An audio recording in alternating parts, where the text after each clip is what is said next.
Hello বন্ধুরা, welcome to my channel টেকি Bangla. আজকের ভিডিওতে আনবক্স এবং রিভিউ করব গরিবের অ্যাপেল ওয়াচ। এর নাম হচ্ছে i8 প্রো স্মার্ট ওয়াচ। এটা হচ্ছে অ্যাপেল ওয়াচের একটি ক্লোন। তো আমি এটা পারচেস করেছি সবজি ওয়েবসাইট থেকে। তো সবজিতে এটা আমার দাম পড়েছে 499, অর্থাৎ 500 টাকা। তো বক্সটা খুলে নিচ্ছি। খুলেই প্রথমে পেয়ে যাচ্ছে একটি ইউজার ম্যানুয়াল। এর মধ্যে একটা কিউআর কোড দেওয়া আছে, যেটা স্ক্যান করে আমাদের প্লে স্টোর থেকে অ্যাপ নামাতে হবে। এবার বক্স কন্টেন্টগুলো দেখি। প্রথমেই পাচ্ছি একটি চার্জিং ডক।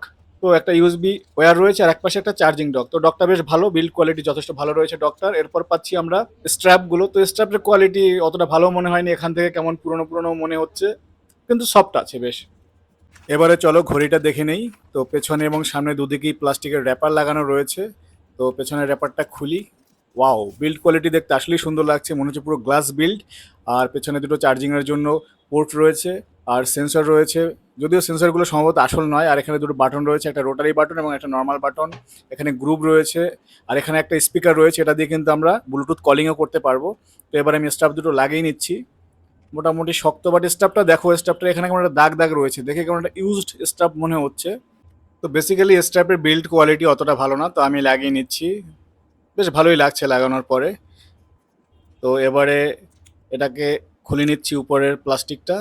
তো এখানে মনে হচ্ছে ডিসপ্লেটা চেঞ্জ হয়েছে, মানে ডিসপ্লে নতুন করে লাগালে পরে নিচে যে পেস্টিংটা থাকে না, পেস্টিংগুলো দেখা যাচ্ছে। মনে হচ্ছে ডিসপ্লেতে কিছু একটা প্রবলেম হয়েছে, কোনো একটা কাজ হয়তো বা করা হয়েছে। যাই হোক, এতে চার্জ নেই, তো আমি একটু চার্জিং ডকে বসিয়ে এটাকে একটু চার্জ করে নিই।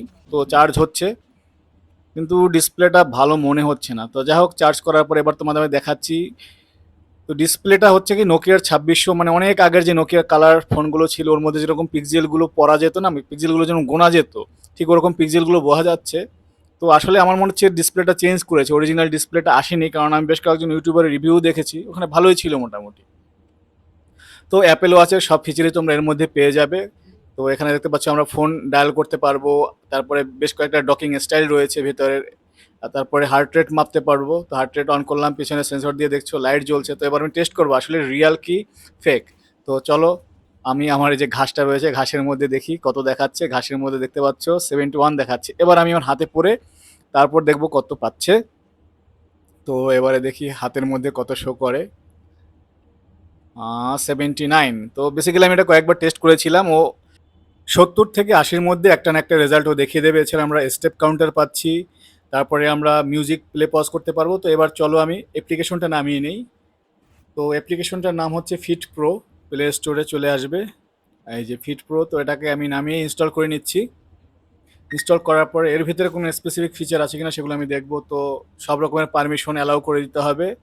অ্যালাউ করার পরে এবারে আমাদের ব্লুটুথের মাধ্যমে কানেক্ট করতে হবে। এখানে আবার গল্প আছে, দুটো ব্লুটুথ কানেকশন হবে, একটা হচ্ছে কল করার জন্য আর একটা ঘড়ির ফিচার্সের জন্য। তো দুটো ব্লুটুথই তোমাদের সঙ্গে কানেক্ট করে নিতে হবে, নাহলে কিন্তু কল করতে পারবে না। ঘড়ির মধ্যে কিন্তু মাইকও আছে, স্পিকারও আছে। কলিং এর জন্য মাইকটা ঠিক আছে, বাট স্পিকার অ্যাভারেজ নর্মাল, শুনতে টুনতে পারবে, ঠিক আছে। এখানে ওয়াচ ফেস্টের চেঞ্জ করা যায়, স্লিপ ডাটা ফাটা সব দেখা যাবে। এছাড়া অ্যাপ্লিকেশনের মধ্যে বেসিক তেমন ইম্পর্টেন্ট কিছু নেই। তো এখানে আমি তোমাদের কয়েকটা ফাংশন দেখাচ্ছি। তো প্রথমেই আমি একটা নাম্বারে কল করি। তো এখানে আমি একটা আমার বন্ধ নাম্বারে কল করে দেখি যে ফোন যায় কিনা ফোন থেকে। তো কল করলাম, এই যে মোবাইল থেকে কল কিন্তু চলে গেছে। তো এবারে মিউজিক কন্ট্রোল করা যায় কিনা সেটাও আমি তোমাদের দেখাচ্ছি। প্লে পজ হচ্ছে, নেক্সট প্রিভিয়াস আমরা করতে পারবো। তো যে ফিচার্সগুলো দেওয়া রয়েছে, ফিচার্সগুলো সব কাজ করে। এবার এখানে ডকটা দেখতে পারো, ডকটা কিন্তু পুরো অ্যাপেল ওয়াচের মধ্যে যেভাবে ঘোরানো যায় না, ঠিক ওভাবেই ঘোরানো যায়। শুধুমাত্র ডিসপ্লেটা স্ক্যাম হয়ে গেছে, তো ডিসপ্লের জন্য আমি তো এটাকে রিটার্ন করছি। তবে এটা কিন্তু ফিচার দিয়ে ভরপুর। দেখতে পাচ্ছ কল চলে এসছে, কলের নোটিফিকেশন ওটা কেটে দিলাম। এছাড়া তোমরা স্টপ ওয়াচ পাবে, আর ওয়াচ ফেসগুলো না খুব দারুণ লাগে। এছাড়া চাইলে তোমরা ক্যামেরা শাটার বাটনও পাবে। তবে এই ওয়েদার আপডেটটা আমার এখানে কাজ করেনি, হাতে পড়লেও দারুণ লাগছে। ডিসপ্লেটা ভালো হলে আমি অবশ্যই এটা রিকমেন্ড করতাম। এছাড়াও এর মধ্যে তোমরা স্লিপ ট্র্যাকার পাবে, রাতে কত ঘন্টা ঘুমালে, কত ঘন্টা ডিপ স্লিপ হলো, সব ডাটা তোমরা পাবে। এছাড়া ফোন যদি কোথাও খুঁজে না পাও, তাহলে এখান থেকে যদি প্রেস করো, ফোনের মধ্যে একটা অ্যালার্ম বাজবে, তাহলে তোমরা ফোনটা খুঁজে পাবে। তো ফিচার রিচ, ফিচার খুব দারুণ, মানে এই প্রাইস রেঞ্জে অসাধারণ ছিল যদি ডিসপ্লেটা ভালো হতো। তো এই ছিল ওভারঅল রিভিউ। ভিডিওটা ভালো লাগলে লাইক শেয়ার করে দিও। থ্যাংক ইউ, দেখা হচ্ছে পরবর্তী ভিডিওতে।